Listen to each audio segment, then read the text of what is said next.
మంచి అమ్మాయినైనా పెట్టకూడదా? దానికే పేరు లేదు, అదే ఒక పెద్ద ప్రాస్టిట్యూట్. మా ఊర్లో ఒక 2 నెలలు సినిమా షూటింగ్ చేసినారు. నన్ను పర్మిషన్ అడిగినారు. గాయత్రిది మా లెక్చరర్ ఇల్లు చూసినారు, మా సూర్యమణి ఇండ్లు వాడినారు.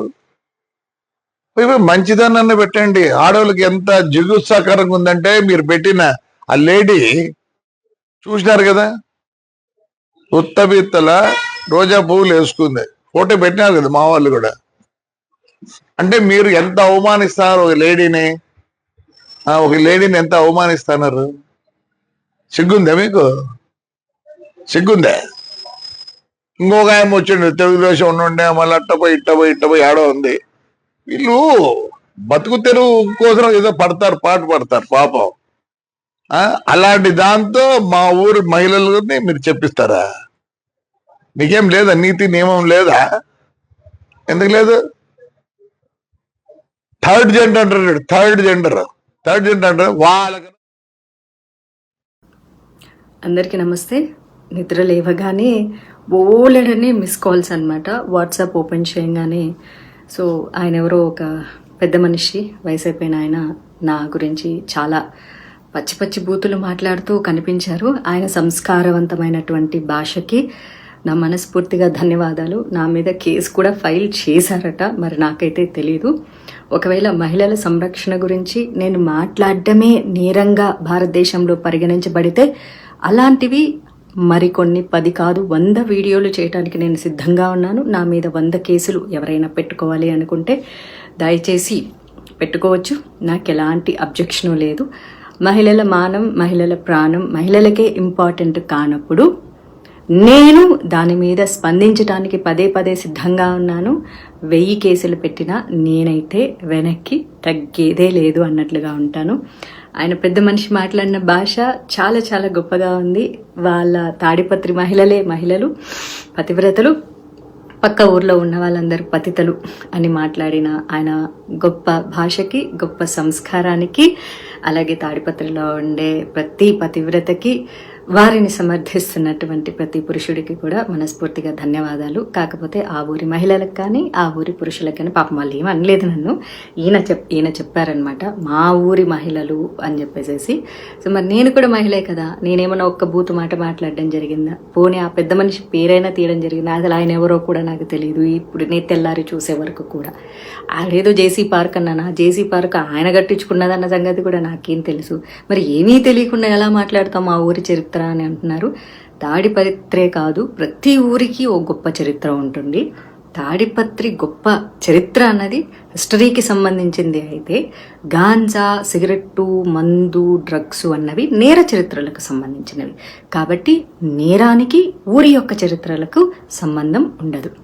అలాగే తాడిపత్రి నుంచి ఎంతమంది ఇన్ఫ్లుయెన్సర్స్ ఇన్స్టాగ్రామ్లో ఉన్నారు. Instagram influencers are nothing but cinema actors.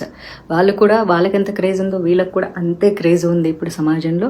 మరి తెర మీద కనిపించే వాళ్ళందరూ ప్రాస్టిట్యూట్లు అని ఆయన అన్నారు. కాబట్టి దయచేసి తాడిపత్రి నుంచి ఎవరెవరైతే తెర మీద కనిపిస్తున్నారో, భవిష్యత్తులో సినిమా రంగంలోకి రావాలనుకుంటున్నారో, అమ్మ దయచేసి మీ అందరికీ రిక్వెస్ట్ చేస్తాను, ఎవరు రావద్దు. సినిమా ఇండస్ట్రీలో కేవలం ప్రాస్టిట్యూట్లు మాత్రమే ఉంటారు. మీ జేసీ ప్రభాకర్ రెడ్డి గారు చెప్పినట్లు తెర మీద కనిపించే మహిళలందరూ క్యారెక్టర్లెస్గా ఉంటారు, చాలా తప్పుగా ఉంటారు, గబ్బు గలీజ్ పనులు చేస్తుంటారు. కాబట్టి తాడిపత్రిలో ఉన్న వాళ్ళ మహిళలందరూ కూడా పతివ్రతలు. కాబట్టి దయచేసి ఎవ్వరూ కూడా తెర మీద కనిపించొద్దు.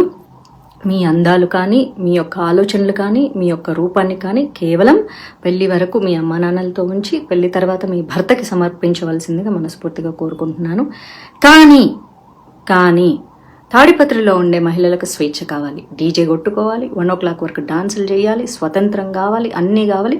ఏదైనా సరే ఆ ఊర్లోనే జరగాలి. కాబట్టి ఆ ఊరి వరకే ఉంచుకోండి. దయచేసి ఎవరెవరైతే భవిష్యత్తులో తాడిపత్రి నుంచి సినిమా ఇండస్ట్రీలోకి రావాలనుకుంటున్నారో, ఐఎమ్ రిపీటింగ్, భవిష్యత్తులో ఎవరెవరైతే అమ్మాయిల సినిమా రంగంలోకి రావాలనుకుంటున్నారో, ఇన్స్టాగ్రామ్ ఇన్ఫ్లుయెన్సర్గా ఉండాలి అనుకుంటున్నారో, లేకపోతే సీరియల్ యాక్టర్లు అవ్వాలనుకుంటున్నారో, మోడలింగ్ అవ్వాలనుకుంటున్నారు, దయచేసి రావద్దమ్మా.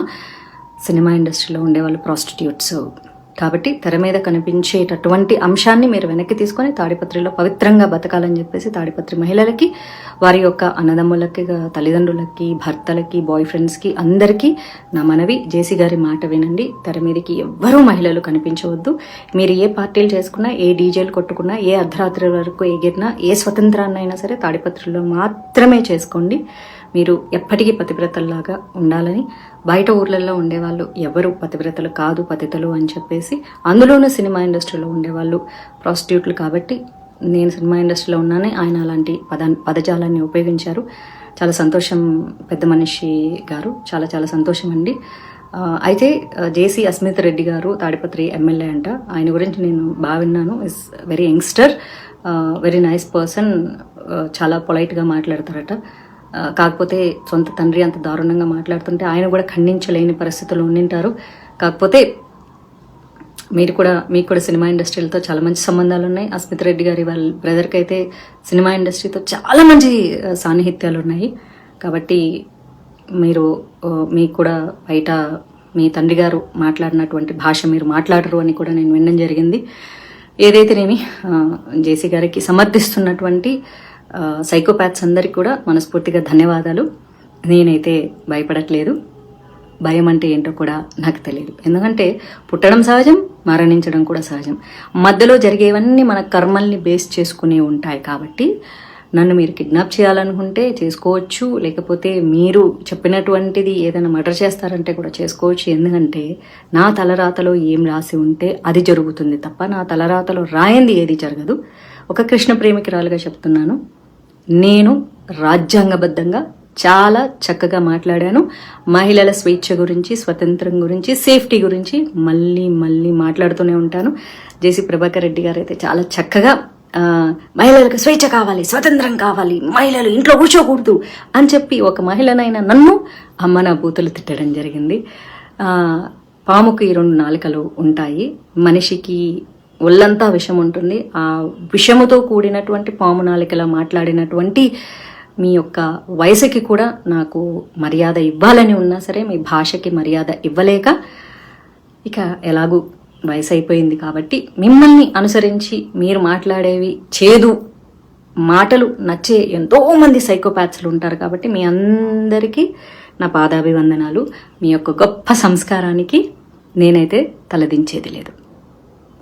Madhavi Latha Pasupuleti, karma will be back. I stay with good karma. You are going in a wrong way.